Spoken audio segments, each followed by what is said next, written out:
Hey guys, it's Green Rumor. Today I'm going to talk to you a little bit about a Les Paul 50s wiring.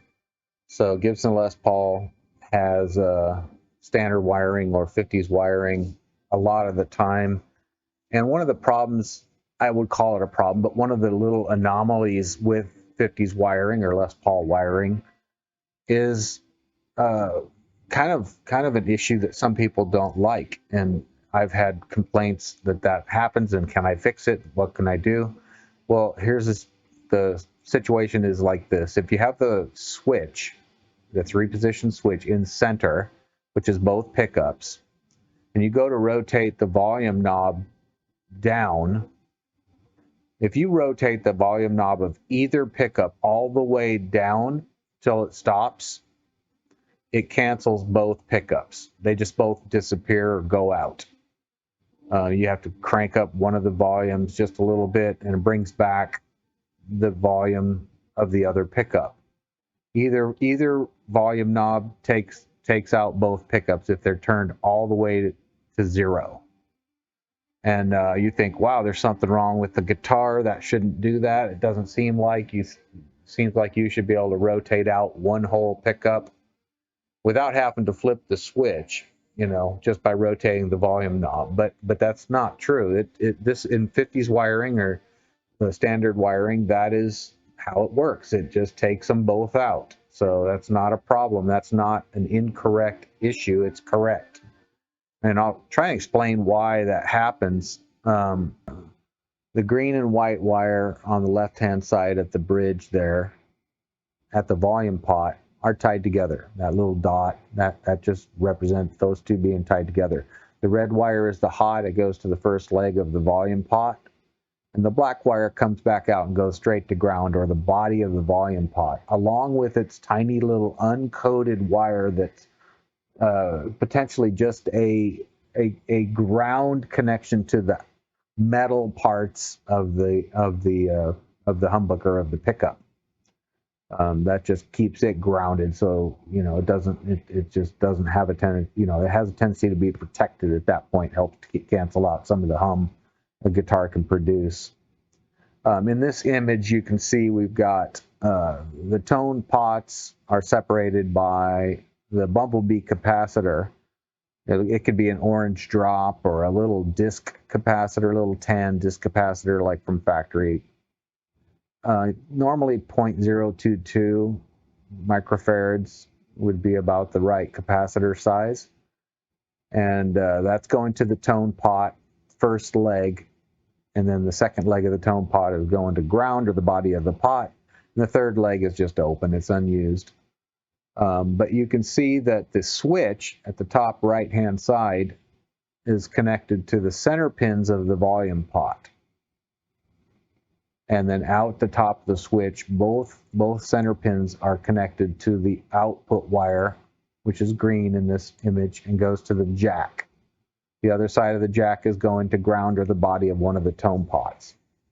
All the pots bodies are all grounded together by the loop of that black wire you can see, and they also ground to the saddle or the bridge, just to ground the strings. So basically what's happening here, if you look at a potentiometer, the potentiometer is a variable resistor, and you can see in the image all the way to the right, the inside of a potentiometer, where pin 1 is on the left-hand side, or the 500K ohm resistance side of the graphite resistor, or whatever material it's made out of, and pin 3 would be ground in the case of this wiring scheme. Pin 2 is the wiper, and that's the blade that traces along and drags along that graphite ring and changes the value of the resistor depending on where it's rotated. If it's all the way to the left, it's going to be at 500K ohms, and if it's all the way to the right, it's going to take that wiper to ground. If you ground the switch wire, which in this case the bridge wire, switch wire is blue, it's going to go up to the output of that switch, which is that green out wire, but it also is tied to the red wire of the other potentiometer. And that would be the wiper of the other potentiometer, and it would send that to ground as well. So one of them goes to ground, both of them go to ground, because the switch is tied together at the output. So that's a normal feature of 50s wiring. You rotate either knob with it in the center position, and you're going to take them both to ground. And that's just normal. That's how it works. There is a workaround that is called jazz wiring.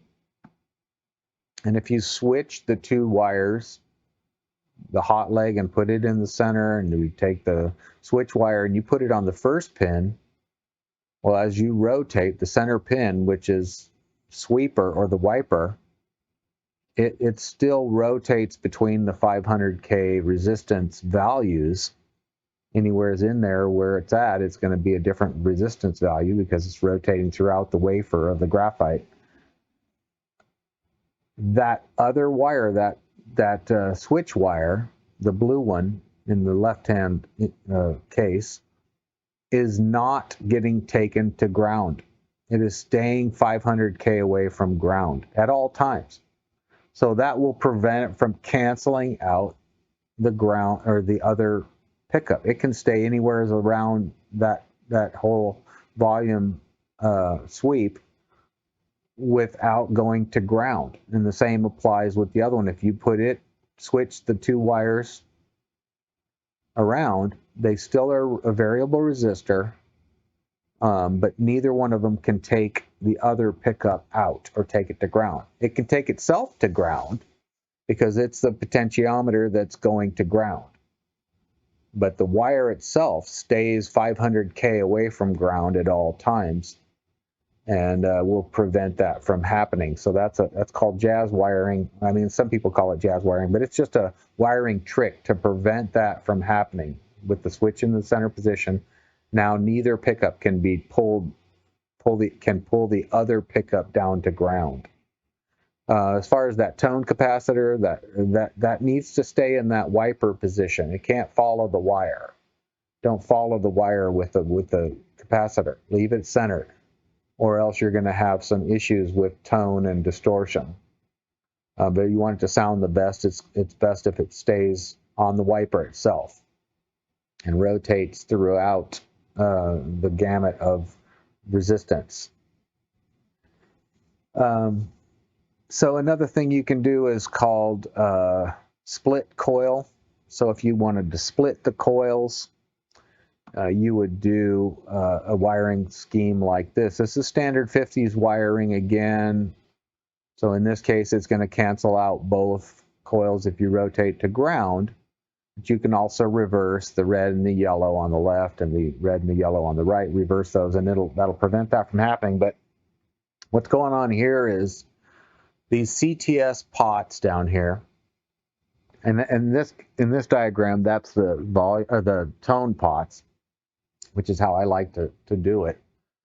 Because if you wanted to use your volume pots as a tremolo, or if you're active with your volume pots, you like to rotate them around or wiggle them or whatever while you're playing, and get a little bit of a volume tremolo out of just using the pot, you don't want to accidentally unswitch the single coil if you have a coil split. The coil split works pretty tricky. It's kind of cool. The green and white wires, you can see, are still series connected. The red wire would be the in or the north start of one of the coils. The white wire is the north finish, which is normally tied to the green wire, which is the north finish or the south finish of the south coil, and the south start is the black wire, which goes to ground. Now, if you take, so it would normally be just normally open or sitting there in series. In this case, you've got it hooked up to this CTS push-pull pot, and let me see if I can give you an image. This is the CTS pot kind of up close. You can see it's a dual position, dual throw switch, which is the actual switch is at the bottom of the right-hand image or either image, the 6 up and down rows of dots. And then across the top of the CTS switch is the solder points. So it's kind of a little circuit board where those pins of the switch go up through traces to those solder points to make it a little easier to work with. So in the case of a coil split, you would have the green and white wires, which are normally open, sitting on either pin 3 or C2, either one. And the other pin, either 3 or C2, would go to ground.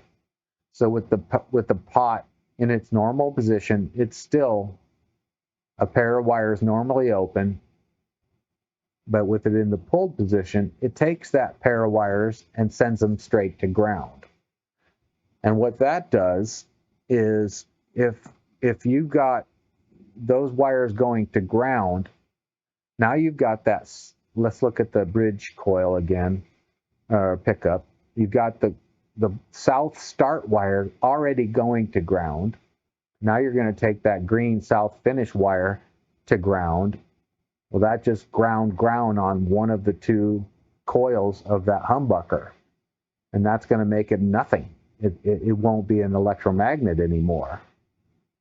But the white wire is still going to ground of the upper, and the red wire of the upper coil of that bridge pickup is still hot. It's still going to the hot leg. So it stays live. So that's how the split works. It just takes the middle, where it goes red in, white out, green out, black in, or just 4 wires red. It has to be 4 wires, FYI. You can't do a coil split with a 2-wire humbucker. It has to be a 4-wire. And if it's a different brand, it's not a Les Paul, you'll just have to figure out which wire does what. They'll have their own color code.